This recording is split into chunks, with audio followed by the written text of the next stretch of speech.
I'm Edward Enninful, and welcome to Vogue Visionaries. We established this series to offer inspiration and practical advice to those looking to break into the creative industries, something we know has been incredibly difficult in the context of the last year. We've developed Visionaries in partnership with YouTube, a platform that many of you go to learn new skills and build creative careers. We hope this class is a step towards a bright and brilliant future. Okay, British Vogue, is this on? Yep. Hi, I'm Naomi Scott, and this is Vogue Visionaries. So today we're going to cover starting your journey, how to prepare for an audition, how I've approached different roles, and how to handle critics and find support.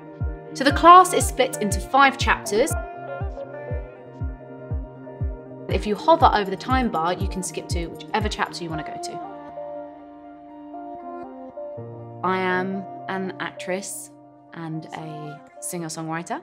I would say my career highlights, one has to be being on the cover of British Vogue. I'm not just saying that because we're doing a Vogue ting here. Genuinely, that was a very surreal moment for me. I mean, my first time seeing myself in the cinema, like actually sitting down and being like, oh my gosh, there's a big blown up Naomi. So I grew up singing in church, actually. My actual first performance, I remember, was this summer program called Wanna Sing, Gonna Sing that we had at our local community venue. The woman who was kind of running it, she was like, you're gonna do Aretha Franklin, Say a Little Prayer. I was like, that's a really big song. I think I was maybe 11, 12 years old. And then how I progressed in terms of how I got into acting, I was actually singing at a church event. Everything's to do with church, by the way, as you can tell. I'm a pastor's kid, I grew up in church. There was a woman there by the name of Kelly Bryan, big up Kelly Bryan. She used to be in the band Eternal. I don't know if anyone's watching remembers that band. Wait, I wanna be the only one to hold you. Big tune. So Kelly was there, and she, saw me singing and afterwards just kind of came up to me. She had a small theatre agency and she kind of said, I'd love to maybe work with you. I think you've got something. She said, don't worry, I know you can act. And she'd never seen me act. She just kind of said, don't worry, I know you can act. So I was like, okay. When you're that young, you don't overthink things. So you just kind of go, yeah, sure. And if someone says, oh, I know you can act, you don't, the imposter syndrome doesn't begin yet. And so, yeah, I kind of got put on her books, and that was the beginning of me, auditioning for things and just going for it. I don't necessarily know the processes of, for example, drama school and how that works. I can't speak much into that. However, I do know that if you put stuff out there, people might see it. And I know so many stories of people that have just shot a short film. Doesn't have to be expensive, could be them and a bunch of their mates, and someone's seen it and gone, oh, there's something in that, or that person's performance, or, I think there are opportunities now more than ever to create your own content, which I think then helps towards getting representation, maybe. As I've grown as a performer over the years, I've kind of really wanted to hone in on why I do what I do. And kind of organically, my husband and I started our production company last year. And I think something that's been really amazing is creating content yourself and being able to be there at the conception of an idea and see that through. You really get to be part of the why. Now, everything's so fluid, and whereas before there may have been one path in order to get something made, to showcase your abilities, to put a piece of content out there. Now, there are so many avenues in which you can use, and whether it be YouTube or other platforms that you can kind of share content or create and actually put it out there, which I think is so important. So I remember my first audition was for some type of Dutch insurance commercial. There is something out there somewhere of me, like with a backpack, like going to school. The idea of imposter syndrome, which I think everyone deals with, was something that didn't kind of rear its head until later on. And I think there was a part of me when I was really young, I didn't have time to overthink things. And then it's not until as time goes on that you kind of go, oh, the same girls are in the audition every single time. Oh my gosh, oh, I didn't get that role, and why didn't I get, and you start to actually overthink things, and then you go, oh, well, they're all saying they're from this drama school, and I'm like, I've never been to drama school. So like, you know, you start having all these ideas, whether when I was younger, I was just walking in going, oh yeah, you want to say some lines, kind of not, I was nervous, but I wasn't overthinking it. And I think there's a kind of beauty in that. I'd say that when you audition, trusting your instincts, right? I definitely think, for me, I always try to make a choice and kind of go with it, because a lot of the times with auditions, you don't get the full context of what's happening, right? You might just get seen, you might get seen on the day, and you don't quite know what that means in terms of the whole movie or the whole piece. So I think just going for it and making a choice, even if that's wrong, they might direct you in a different way, but that's usually a good thing. You know, if they're directing you and they're saying, oh, can you try it like this? That usually means, okay, that's great, we like the choice you've made, but we want to see it a different way. And kind of being open to work in the room and seeing it as like a little mini workshop, not being thrown if they ask you to do something else, but understanding that, you know, they're not expecting it to be perfect. If you get a line wrong, trust me, they don't mind, right? So those are the things that I try and kind of remind myself of, you know, but it's always a nerve. You're always nervous, which is a good thing because it means you care. Yeah, the nerves don't ever really go away. Sorry. Do accept the fact that you're gonna have a terrible audition and the memory of it is just gonna make you cringe, but it will be a good story over dinner. Do prepare. Just be prepared, because, I mean, do let it go. Just once it's done, it's done. You can't go back, and it's okay. You'll have many more. Don't wear too much makeup. Don't be hard on yourself. Over the years, I've auditioned for many US projects. So therefore, I've done a lot of self-tapes. And actually, I've won probably most of my roles over self-tape. Maybe I'm just not very good in person, but no, self-taping is a kind of skill, actually. And over the years, I think I've honed it. So this is what I do. You can't always find a reader, you know, a great actor to work off of. My husband will admit he's terrible. Like, honestly, like, just like the monotone voice, he just doesn't give me anything back. So I remember at one point I was like, you know what, this is just not working. I need to find a different way, because I know what I want from the other roles. So I was like, okay, let me just record the other roles and then just leave kind of space. So what I do is I use Logic, or you can use GarageBand if you have GarageBand.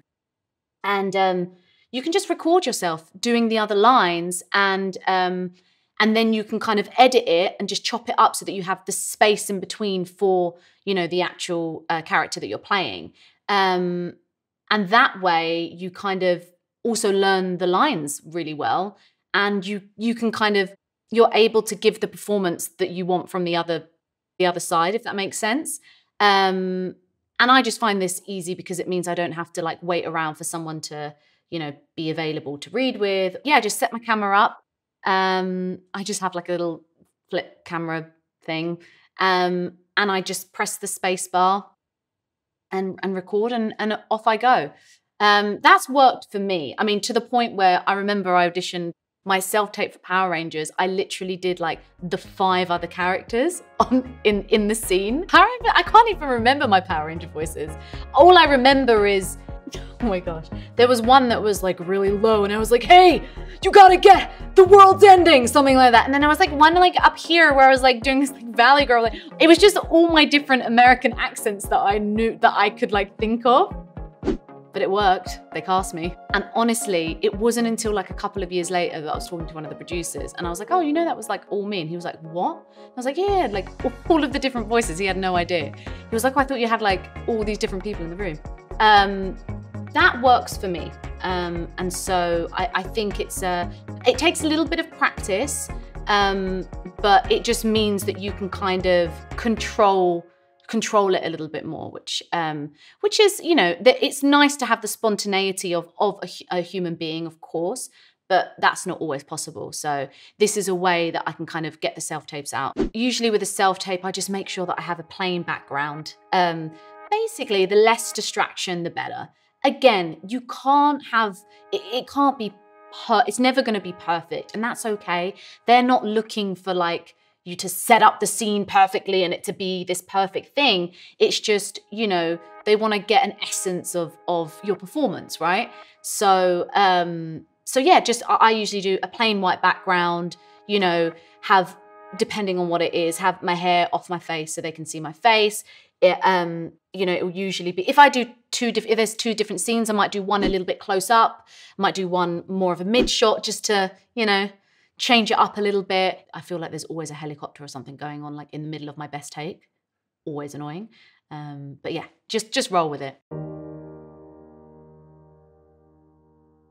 There was a video on YouTube of me singing at my school musical, and we did Sister Act 2. Love that movie. And I played Lauryn Hill's part. Rita, I think it was Rita was her name. So there was this video of me singing Joyful, Joyful Lord. And from that, my US manager, well, he wasn't my manager at the time, but he kind of stumbled across this video and had got a script through for this Disney Channel movie, Lemonade Mouth, and kind of thought, oh, she can sing like this. And, you know, there's a role in here that kind of fits her description. And so he reached out to, you know, my agent, and I remember I did a Skype audition with like all the execs from Disney. See, it's either Skype or it's a self-tape, or yeah, I remember it was. Do you know what? I'd watched The Parent Trap so many times with Lindsay Lohan. That is genuinely how I could do an American accent, was just copying, because I wanted to be Hallie so badly, even so much so that I cut my hair. People that know Parent Trap will know this. Like I cut my hair like where she had a little like little fringe bit cut. Anyway, getting away from the subject. So yes, so auditioned over Skype and got that role, and I remember I was so green. I didn't know what a mark was. I didn't know where to, you know, being aware of where camera was blocking someone. Like I was so green. But I just kind of learned on the job. And the director after, I remember she said to me, she was like, yeah, she said the first week, she said, she said, oh no, what have I done? I've just cast this girl who doesn't know what she's doing. She said, but you just learn so quickly, and you just, you know, it was all fine in the end. There's a lot of people, you know, in my journey who I can pinpoint in terms of people who have just championed me. Funnily enough, a lot of women actually I can think of, you know, a good few casting directors that stick out in my mind, whether that's, you know, Nina Gold is someone who's just always championed me, who I love. There was a Disney exec, her name's Erin Westerman. She's a good friend of mine now, but she was one of the first general meetings I had in LA, and we kind of just hit it off. And I remember there was a role that I was going for that they'd actually said, oh, you know, she's kind of not right for it. They didn't really want to see me for. And she was like, nope, I need them to see Naomi. And she kind of, you know, put me in front of the director and the writer. I didn't end up getting the role, but I ended up screen testing for the role, which then kind of informed a lot of what was to come. Auditioning for the role of Princess Jasmine in Aladdin, you know, obviously I knew there were thousands and thousands of other people auditioning, but quite honestly, I didn't focus on that. You can't really focus on that. You just got to focus on what it is that, whatever version, I had a very clear vision of the version of Princess Jasmine that I would like to see, and rolled with that. I was also at a place where I was very comfortable with going, okay, this is my version. If that's not what they're after, then that's okay. I didn't want to bend to something that I didn't feel was right for this character, or at least for what I would want to see this character, especially being someone that loved the character growing up. And actually that kind of resolve, I think, kind of held me in good stead, or helped me, and I think kind of yeah, just helped me be consistent in terms of the choice that I was making, and I wasn't gonna deter from that. Obviously I knew the story, but I didn't know necessarily what they were after.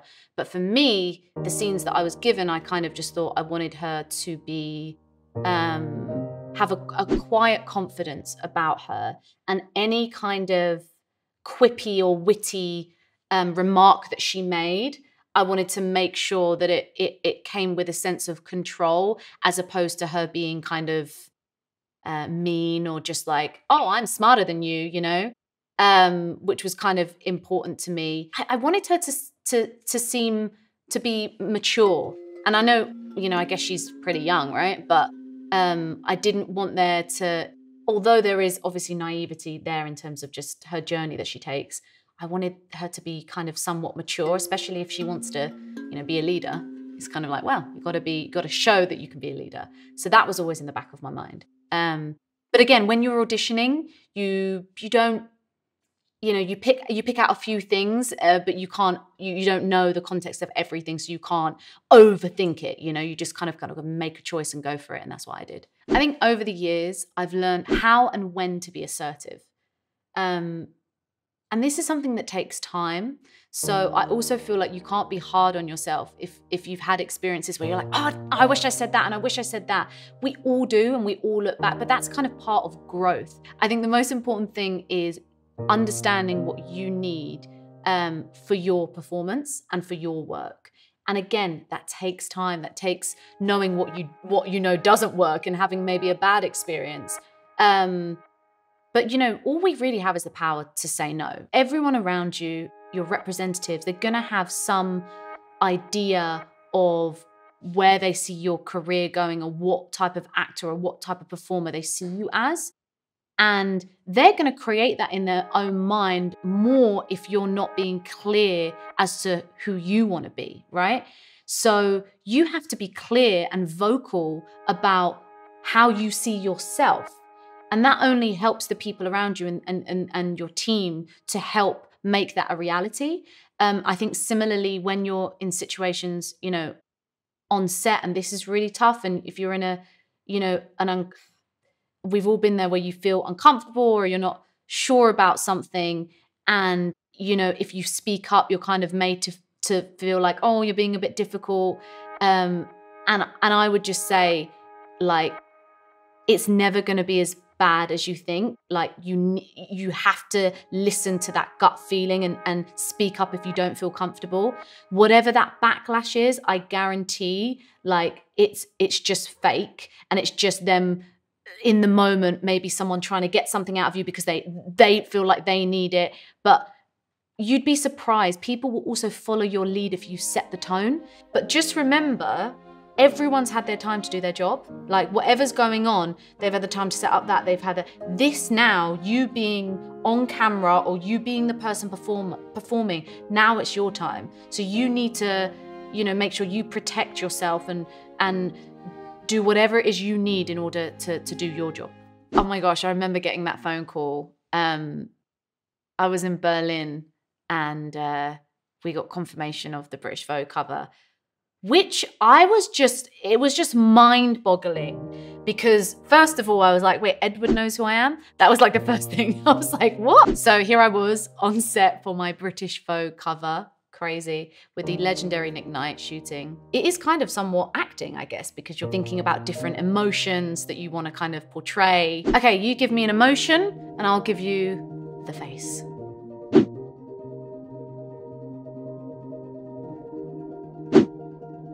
Shit.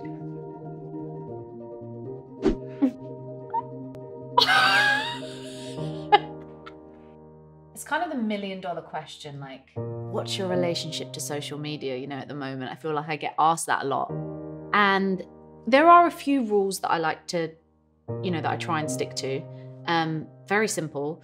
One is no phones in the bedroom. Not looking at my phone first thing in the morning. So trying to do other things, whether that's like a bit of yoga or meditation. This is making me sound like such a well-rounded person. The other thing is try not to look at comments. That's like, you know, 101, I think, especially when you're in the public eye, not to go searching out what people are saying about you. And I say that because it's very hard not to sometimes. And I think, if I'm really honest, I've been there. I've been there because I've wanted to see what are people saying about me. But ultimately that comes from you wanting your own ego to be stroked. Like, you want to see if people are saying nice things about you and you know, giving you validation on your beauty or your success or whatever. And really the problem with that is it's not real. You know, that's not, there's such a gap. These people don't actually know who you are, and therefore you giving them too much voice and too much of a platform is only hurting you. The more time you spend doing that, and this is how this is me talking to myself, right? The more time I spend doing that, the less time I have actually creating and building what it is that I actually want to build, or making steps towards the goals that actually to get me to where I want to be.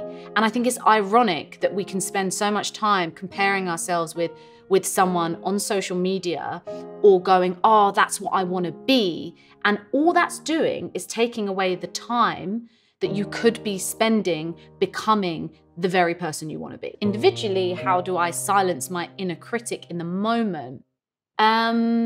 Perspective, right? So I think that sometimes there are moments, giving moments of silence and solitude. And I don't mean like, oh, I'm sorry, I got to go for an hour and have a bit of silence and solitude. I just mean giving yourself 5 minutes, like if you're having a moment, going into the bathroom, taking a few deep breaths, and just thinking of something outside of where you are right now. It should just be like, okay, I can be better at that, but that's okay, because that was, you know, the second time I'd done a movie. That was my second movie. Like, of course I wasn't that great. That was, you know, the second time I'd done a role like that, and here's what I've learned from that, or that's whatever it is, you'll only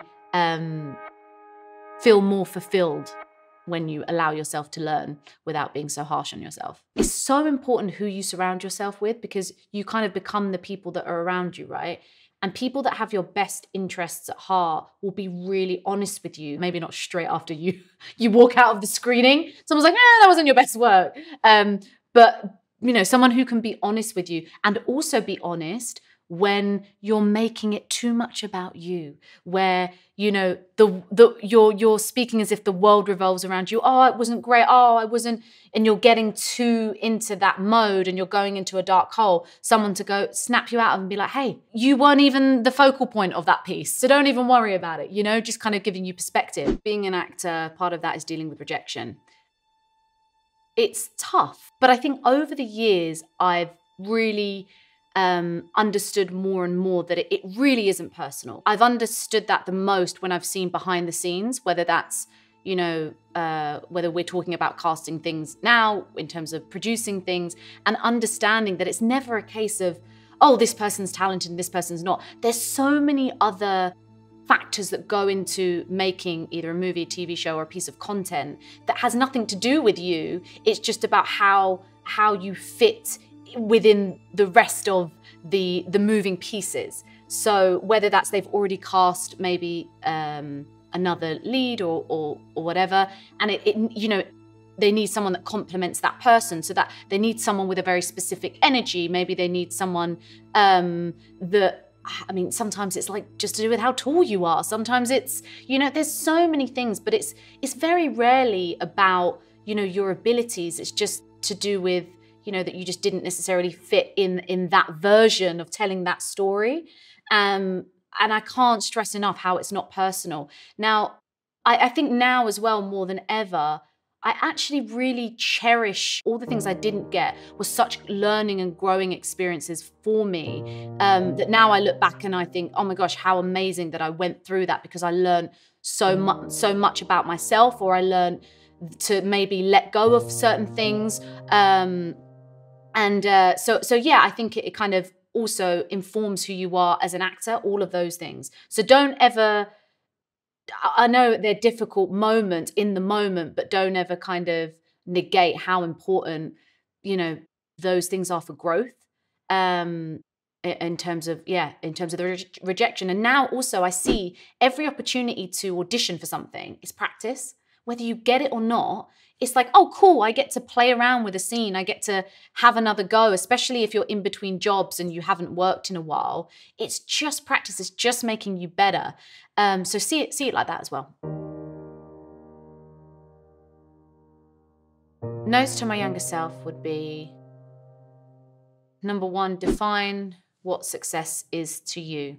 remind yourself of that as much as you can, so that each step you take, each choice you make is taking you closer towards that goal. And then connected to that, success isn't what you do, but who you are.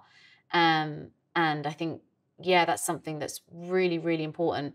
It makes you a better creative to see it as a more holistic thing, as opposed to just kind of what you can get out of it or how much money you can make or whatever. Not that those things aren't good. Always be curious and keep learning. Don't shy away from the things that you're not good at. Lean into them. And everything that you're building or everything that you're doing or everything that you're working towards is to be shared. And when you change that perspective, I think it changes everything. It changes all the decisions that you make. I'm Naomi Scott. This has been Vogue Visionaries. Hope you've enjoyed.